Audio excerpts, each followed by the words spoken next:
Jean Houston, ladies and gentlemen.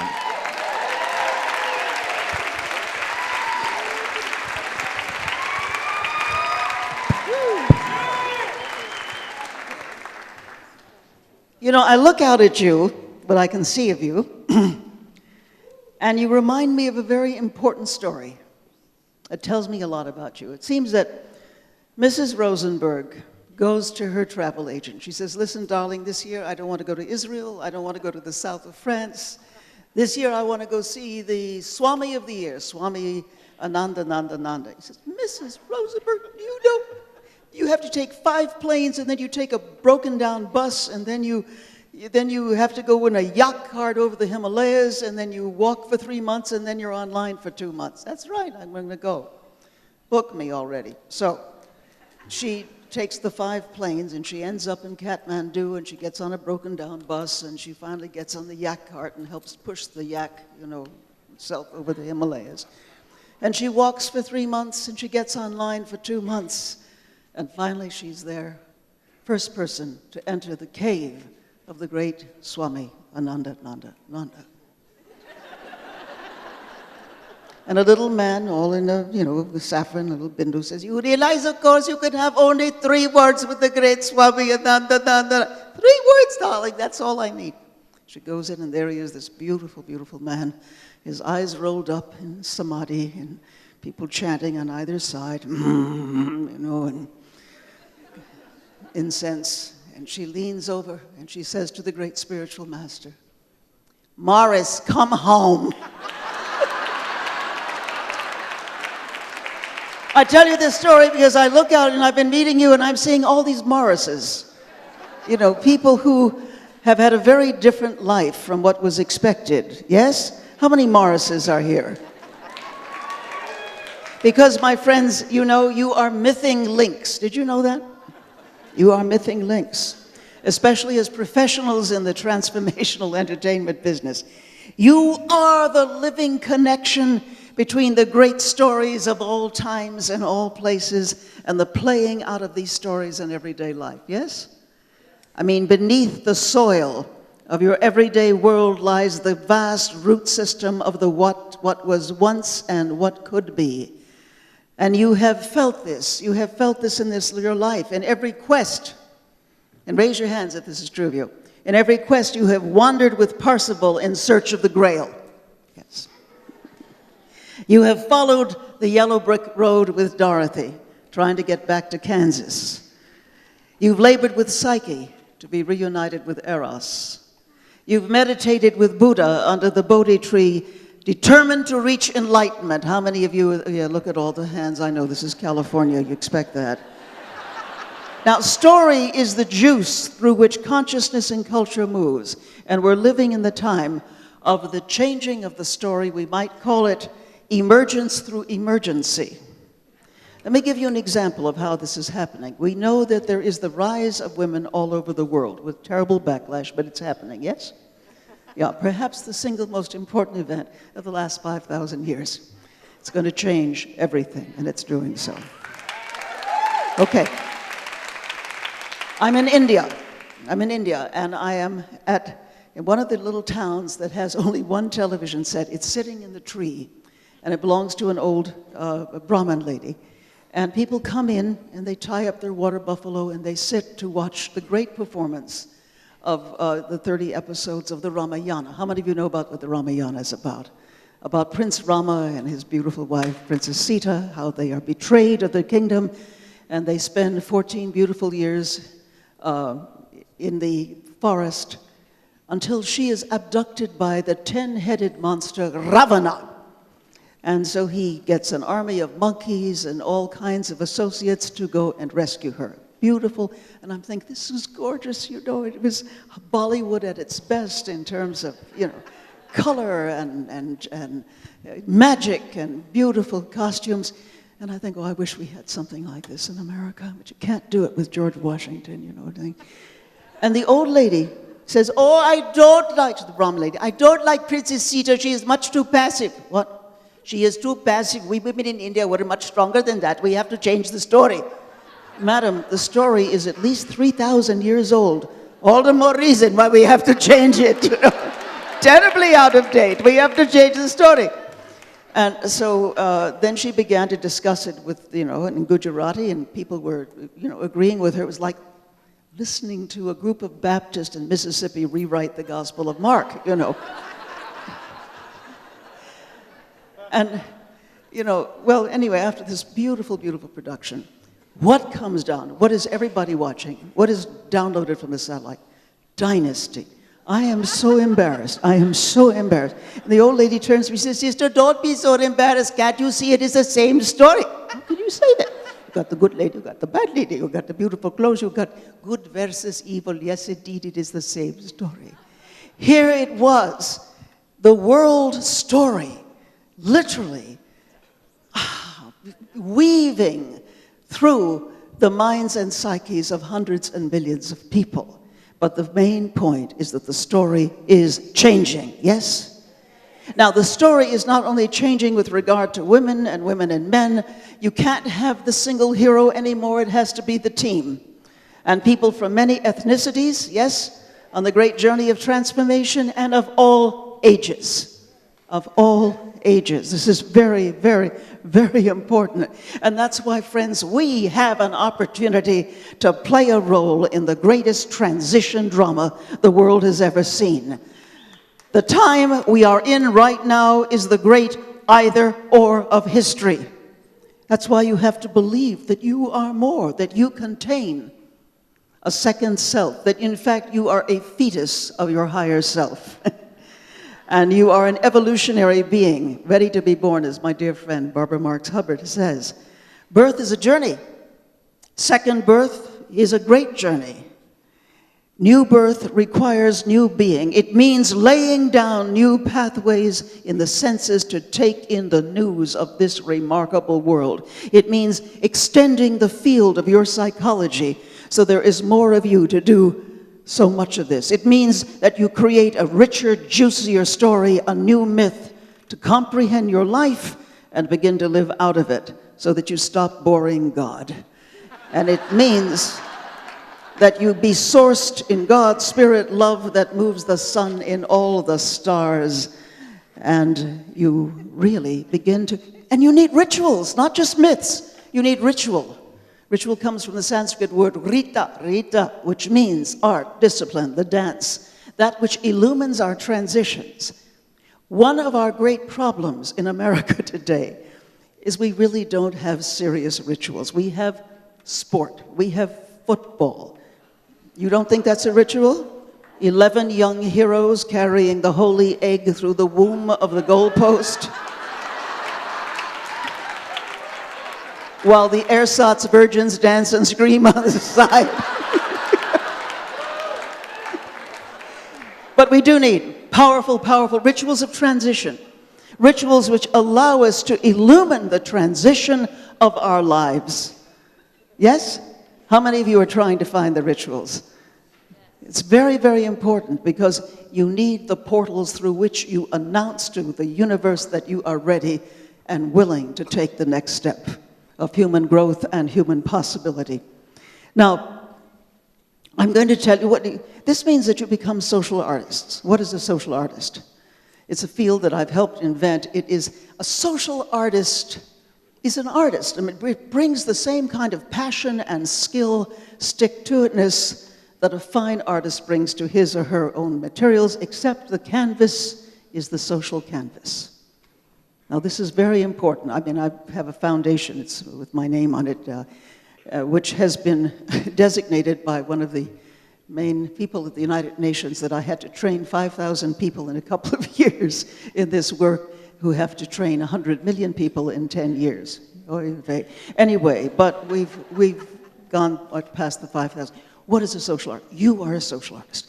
A social artist is someone can enter into different cultures and organizations and cross the great divide of otherness by having leaky margins, if you will, to other people's beliefs, ways of being, styles, knowing, can enter into this. That's why you have to lay down the new pathways in your mind-brain system, your sensory system, to be very acute and very available to the the essence of everything that's going on. It means that you can't have a monophrenic personality. As I said, ego, as I said earlier. You have to be polyphrenic, orchestrating your many selves so that you have the skill set and the richness of being to be available in such radical changing times. Remember we talked about this? How many of you were here when I gave that talk today? To have this ability to be in many different kinds of persona. And of course it also means that a social artist is one who promotes lifelong education. I have never met a stupid child. I've met incredibly stupid systems of education that demean and diminish and calcify the human mind. You know, part of our problem is the educational problem. What are our kids growing up for? Look, if you put art back as central to the curriculum, so that a child dances and sings and emotes and incarnates and becomes and is really cooking on more burners, then a child is simply not going to fail. We have set up these alternate schools literally all over the world, and it has had a tremendous effect. But education has to be multimodal, multisensory, educating the whole child and the whole adult. I mean, what this kind of conference is also a whole mind-brain adult education as well. But you have to stick to it. You cannot just graduate and then think it's over. It is lifelong education on all levels: sensory, physical, psychological, moral, mythic. A social artist is one who is also sees the trends, sees the passion for the possible that is trying to emerge in society. For example, a social artist sees that economics has to become a satellite of the soul of culture instead of the soul of culture being a satellite to economics, which is happening now. A social artist is one who is a healer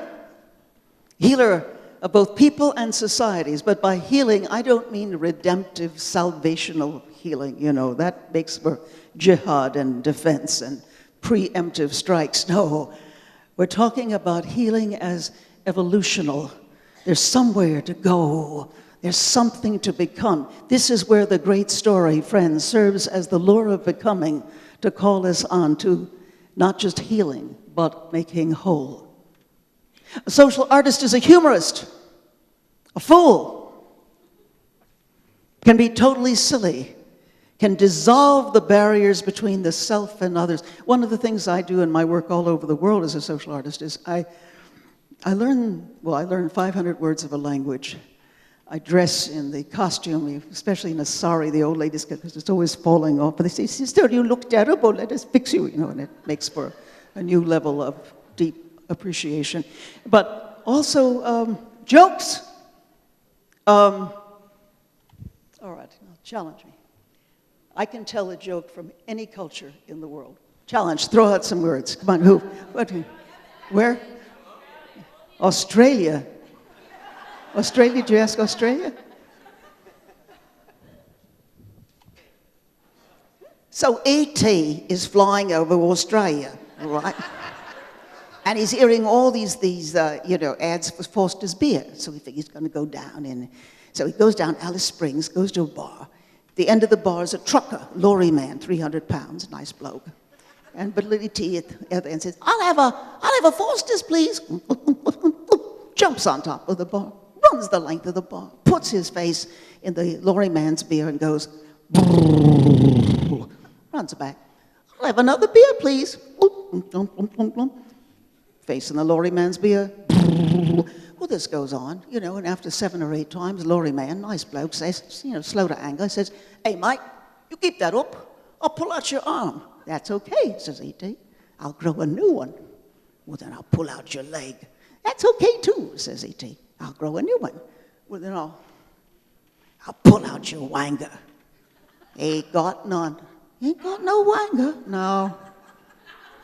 "But what do you do when you want a piddle?"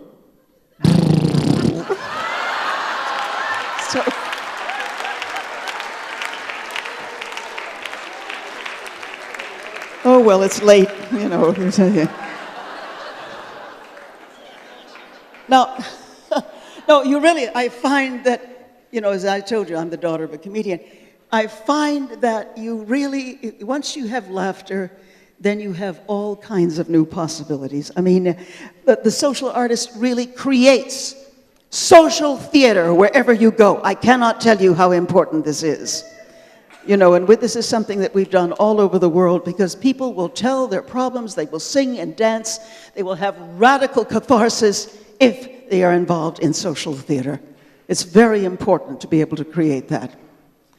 Above all, the social artist is one who respects the uniqueness of every person he or she is working with, you know, helps all people to ignite their potential, doesn't take any credit for the ignition, otherwise people become sheep, you know. And a really good social artist is one who is, as many of you are, dear friends, an evocateur who shows people how to access their inner wisdom and knowledge. And it is a form of healing that goes beyond the polarities of left versus right, us against them, and promotes cooperation, understanding, and networks of mutual aid, compassionate listening. Yes? Now, there's a quickening. Yes, can you not feel it in the air? There's a quickening, this sense of this possible human. We are the most fortunate group of people because we have a reason for being on earth in these early years of the millennium. Our job, our holy task, our great privilege is to bring about peace. Now, I don't mean an insipid dove. I mean peace that is so rich and full of flavor, it makes sense to make peace, to shift the dangerous and fearful, war-embracing patterns of the centuries, and to offer rich and evocative alternatives, and you do this through story. Many years ago on a late-night show, at 2 o'clock in the morning, you've fallen asleep, just lying down, but your mouth keeps on going on the radio. And I found myself saying that our notions of peace were really very dull. You know, that peace should be alluring, fascinating, evocative. In other words, peace should be sexy. Well, a few days later, a poet, Clifford Browder, says, I liked what you said about making peace sexy. I wrote you a poem about it. And this is the poem. Now listen, because this is look at all the images. It's tremendous. Peace is not sterile gauze, a snowflake, an insipid dove. It's feisty and rich. Don't let the war boys hog it all, the spit, the spice, and the glamour. Peace is potency, reaching and sprouting, budding and branching. It's lifting things, a good scrap, a hot wrestle, and a cool scrub, cleansing and hope. Peace is the empowerment of dust, whispers of the song before origin, as out of seed the cathedral of the body builds itself. It's spasms and metamorphoses, the vertigo of mind dancing with the fecundator to the music of need. Peace is little orange bees, spotted campions, spotted ladybugs on white campions. Oh, it's late June with a stink of linden. It is prickles and burrs, it's wild grapes in a bramble, a tough nut, lovers churning through the night, at noon, in the morning, a juicy comeuppance for the grim suppressors. Peace is for the star-bited and the rooted. Don't be dainty, go at it, hammer and tongue. Peace is not purity, limp, neat, and dry, it's sexy. So friends, in conclusion, it is a dynamic, green-growing, sap-rising concept, this peacemaking, this world-making, this life-making. And as you know, when it works, it renews individuals, communities, and this world. And what this world so desperately needs at this time is patterns. And that means stories for peaceful, passionately creative, and effective societies, and with it, peaceful, passionately creative, and effective people, the possible human and the possible society. There's a poem by Christopher Fry that I think sums up everything that's trying to happen here. And it goes, The human heart can go to the lengths of God. Dark and cold we may be, but this is no winter now. The frozen misery of centuries cracks, breaks, begins to move. The thunder is the thunder of the flood, the flow, the upstart spring. Thank God our time is now, when wrong comes up to meet us everywhere, never to leave us till we take the longest stride of soul folk ever took. Affairs are now soul-sized.